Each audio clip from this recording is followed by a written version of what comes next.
The crystal chandelier cast dancing shadows across the marble floors as Richard Sterling stood in the doorway of his penthouse kitchen at 2:47 a.m., frozen in disbelief. There she was, Maria, his housekeeper for the past 3 years, elbow-deep in soapy water, scrubbing the same set of dishes she'd already cleaned 12 hours earlier.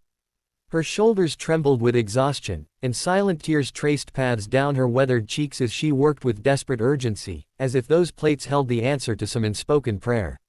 Richard had built an empire worth $3.2 billion through shrewd investments and calculated risks, but nothing in his world of mergers and acquisitions had prepared him for this moment.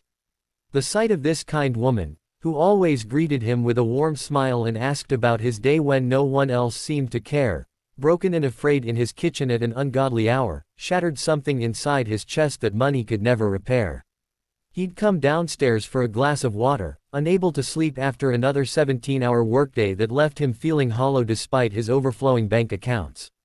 His wife had left him 2 years ago, taking their daughter to Paris. His friends were really business associates who laughed at his jokes because of his net worth, not his humor. The penthouse, with its floor-to-ceiling windows overlooking Central Park, felt less like a home and more like a beautiful prison where he served a life sentence of loneliness. But Maria had always been different. She left little notes reminding him to eat lunch. She kept his late mother's favorite flowers, white roses, fresh in the foyer. She'd learned he hated silence and started playing old jazz records softly throughout the apartment.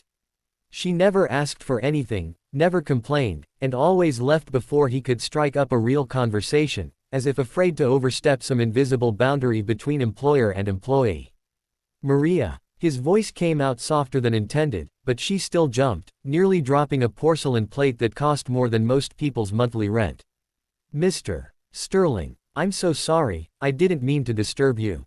I'll finish up and… She moved to gather her things, but he noticed her hands were red and raw, the skin cracked and bleeding in places. Wait. He stepped into the kitchen, his bare feet cold against the tile. It's almost 3 in the morning.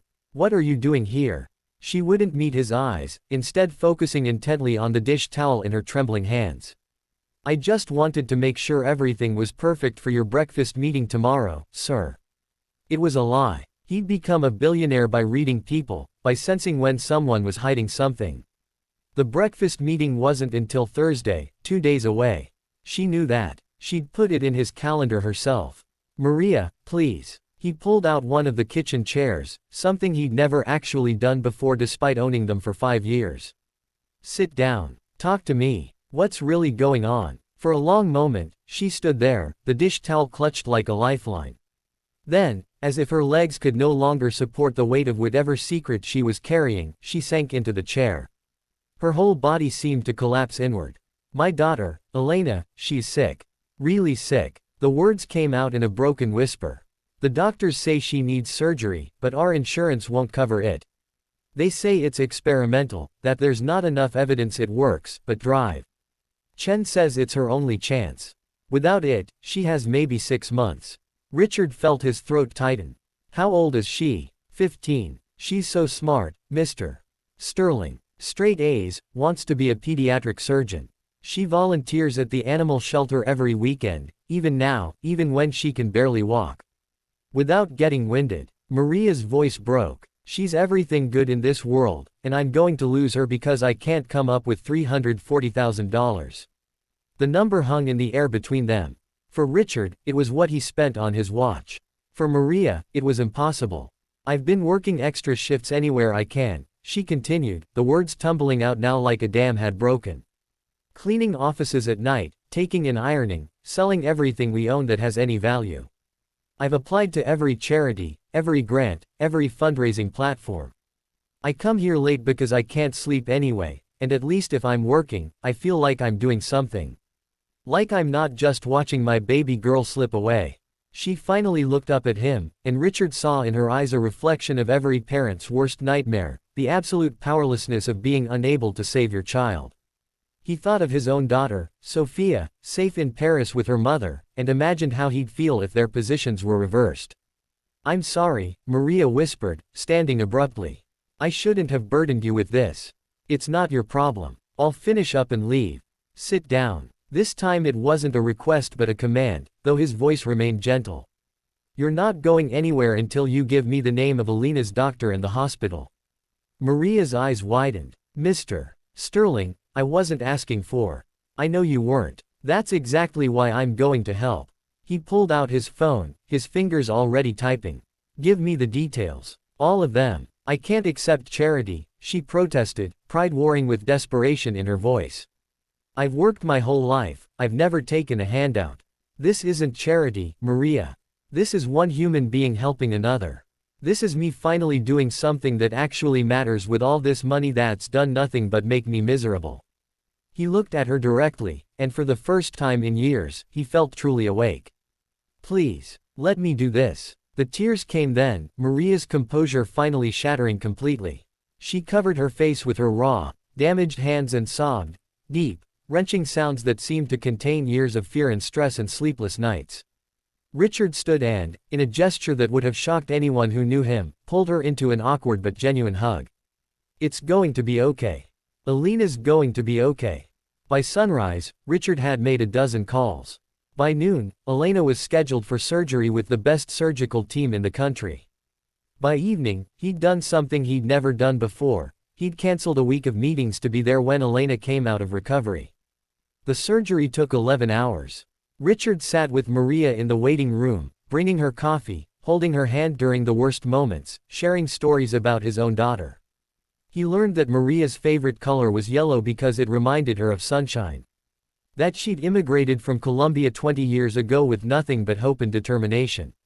That Elena had taught herself English by watching medical documentaries because she was so determined to become a doctor. When the surgeon finally emerged, exhausted but smiling, saying the operation had been a success, Maria collapsed into Richard's arms. "Thank you," she whispered over and over. "Thank you." 3 months later, Richard stood in a very different kitchen, smaller, warm, filled with laughter and the smell of home-cooked Colombian food. Elena, recovering beautifully, was teaching him how to make arepas while Maria chopped cilantro and told stories that made everyone laugh. Sophia had flown in from Paris, having heard from her father about his new friends, and was sitting at the table doing homework alongside Elena. Richard realized, as he burned yet another arepa, while the girls giggled, that he'd spent decades building an empire but had forgotten to build a life. He'd been surrounded by luxury but starved for connection. It had taken finding his maid washing dishes at 3 a.m. to discover what truly mattered. He'd learned that wealth wasn't measured in bank accounts but in moments like these, in second chances given and received, in walls broken down between people who were supposed to be strangers, in the transformation that happens when someone chooses compassion over indifference. That night, as he drove home through the city lights, Richard made a decision. He established the Elena Foundation, dedicated to helping families afford life-saving medical treatments. Maria became its director, her empathy and experience making her perfect for the role. But more than that, he'd found something he'd lost years ago in his climb to the top, his humanity. And he'd found it in the last place he'd expected, in the raw, bleeding hands of a woman who'd loved her daughter enough to scrub dishes at 3 a.m., hoping somehow her dedication to her work might translate into a miracle.